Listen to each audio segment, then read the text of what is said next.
Back at TFCON Toronto 2023. Let's do it.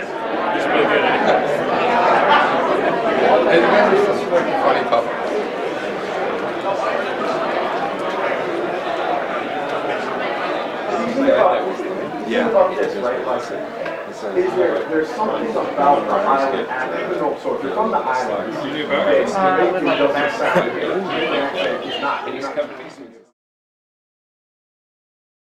Here with us, Paul Eiding, voice of Perceptor, and Grandpa Max from Ben 10. That's the thing I grew up with.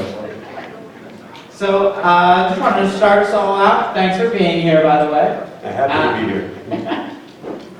This is sort of the general question we've been asking people to start things off is, how did you get into the voice acting industry, or just the business of acting in general?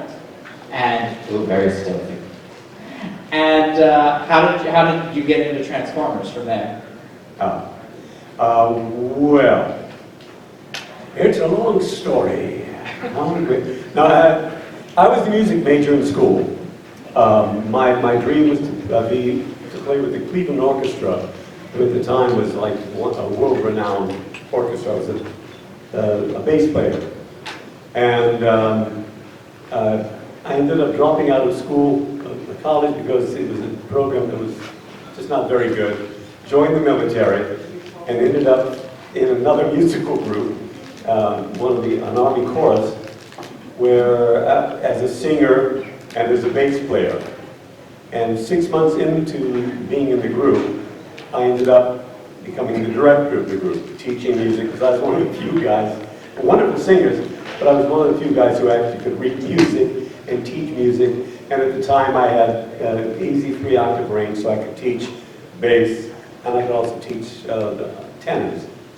There was a gentleman in the group by the name of John Hancock. His actual name, an incredibly talented African-American actor who became a dear, dear friend. And when you perform, when you're done performing, you can't just go back to the barracks and go to sleep. We would go back and we would read scripts, we would improv, we would just do whatever, or play music or whatever. And John was an actor. He was in the original cast of Roots. He was in several different movies out here, or out in LA. And one night we read a 2-character play called The Zoo Story. And it's a wonderful piece. We finished reading it, and he looked at me and said, "Oh, this is what you should be doing. You are not." He was like, "Does that mean I suck at music?" Or I said, "No, it's what you have a talent for." I got out of the military and I still played music, but I started doing theater and fell in love with theater. Did a lot of musicals, and it was in my blood. Moved from Ohio to Minneapolis, where I worked for 2 years doing improvisation like Second City or Saturday Night Live stuff, sketch, comedy. And there were some guys there who they had straight jobs because we weren't making a lot of money. And one of the straight jobs was writing for different corporations. They would write training films, and then they would need someone to read the training films. And they asked me if I would do some of those, and I said, sure. Made more money. And I did a lot of voiceover work that way. Transitioned into doing radio and TV commercials in Minneapolis. Was still doing theater. I did theater for 10 years, almost non-stop, and loved it. And then decided it was time to become a nobody again. So I left the comfortable time in Minneapolis and moved to Los Angeles, where I knew one other person. And that one other person helped me get a commercial agent. The commercial agent would sign me for on-camera commercials, but not for voiceover because they had everybody they needed. But one day, the voiceover agent happened to be walking through a room where they were watching my on-camera reel, and she heard something in one of the characters that I did. It was a lot of comedy stuff, And she said, I think I have a commercial that you should audition for. Called me in, I auditioned for it, and I booked it. It was my first audition for a voiceover. I booked that, and it was the voice of an olive. It was a company called Lindsay Olives, and I was the voice of a Lindsay Olive. I recorded that, she kept calling me in for other things, and I started booking. And I did, at the same time, I did a play in Los Angeles called Cloud 9, a wonderful play where I played 3 characters.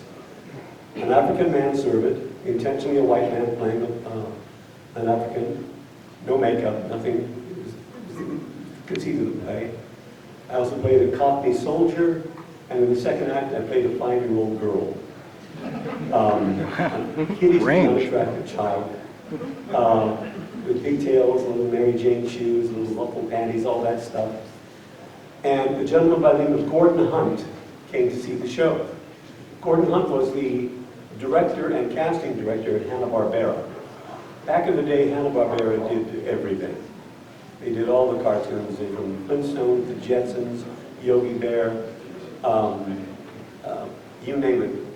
It was from the Johnny Quest, the GoBots. He came, saw the show, and brought me in to audition for a general audition for 10 different types of characters.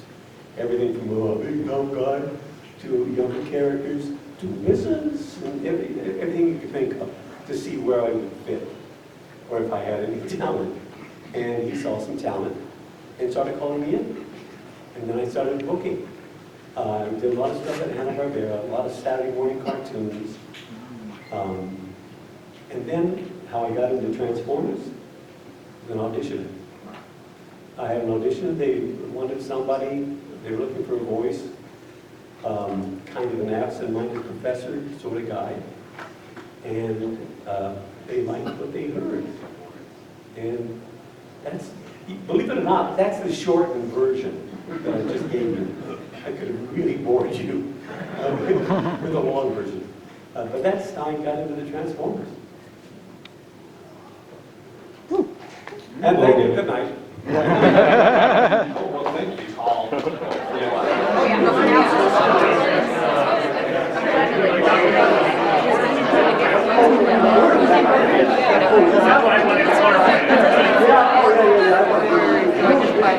It's lining for Alex.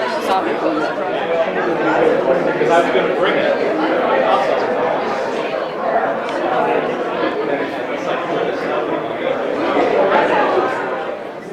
Here's a necessity at all cons. Pure vodka. No, it's water. I'm kidding. Thank God for the water.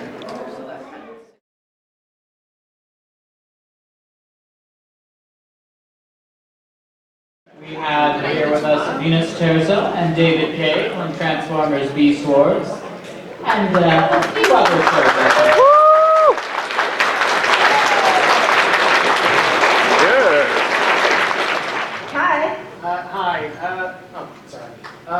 Okay, so the first question's for Venus.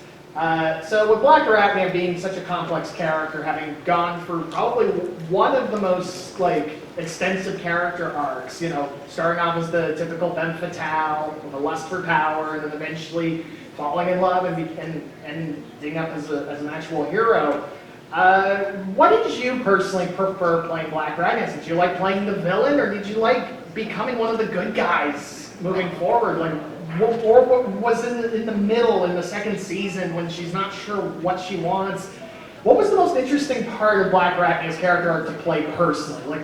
If it was up to you, how would you like to just keep playing Black Arachnia? What was your favorite part during her entire story? Well, first of all, thank you for your question. I think I speak for most women that we like variety. So I think we have a lot of layers in us. So this character was a lot of fun to play just because she was, at the time, the only female before Air Razor came in. That's right, yeah. So it was cool to see just like a dark, deadly, poisonous, kick-ass female character. I fell in love. And that, she fought for her right to survive, right? And obviously she was a Maximal, when she was the prototype, and then tarantulas came along and, screwed things up, and then I became a Predacon. But I think like in every story, I know it's typical, but love is the answer, really. And it's not even so much about falling in love and all that. It's just about you discover things about yourself that are bigger than what you anticipated, I guess. So.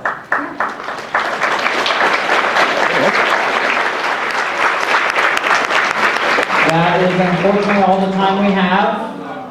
Thank you for coming. And anyone else who has further questions, you can meet either David Kaye or Venus Terzo at their tables. They'll be here. Meet you all, but come Yeah, to just come by and say hi. ask a question Ask there. any questions you want. We'll be there. Thanks, you guys. Thank you.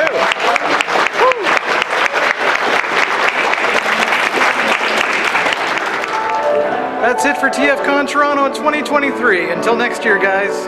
Peace. Alright guys, I am back from TFCON Toronto 2023, and it was awesome. I love TFCON. It's definitely the best convention of its type. It's such a wonderful fan-run event. So thanks to Colin and to all the organizers, to Phil. I got to speak to Phil there a little bit. And I just thought I'd show off the swag here, which is very little to show off. Obviously, I got the purple bag here from ages 3 and up. And the real prize, naturally, is going to be this right here. Transformers the movie with Paul Eiding's signature, Perceptor, at the top there.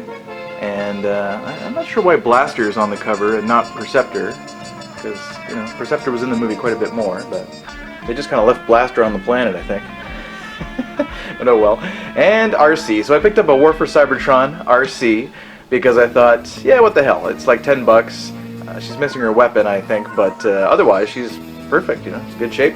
And I thought I'd just put these out as well, I guess just to show that I met Frank Todaro, the voice of both Starscream and Rat Trap in the War for Cybertron trilogy. I could have got him to sign these, but I didn't really have the money, so I didn't bring them with me or nothing, and that was a good thing. But I thought I would just show it off in this little wrap-up video anyway. So yeah, I got awesome interviews with Paul Eiding, and definitely check that out on my channel. It was really loud there, and at the time, there was some pretty loud people, and I used my microphone to isolate the audio, but you can still hear a lot of people talking, so I guess in the future I'm just going to have to make sure that we go somewhere quiet if I ever do any more kind of interviews, but it was still fun, we can still hear us and everything. It was good. So interviewing Frank Todaro as well, Starscream, Rat Trap, asking him questions about taking over such iconic roles that were originally done by Chris Latta and Scott McNeil, respectively. So that was fantastic, asking him those questions. And also, of course, the lovely Venus Terzo and the handsome David Kaye.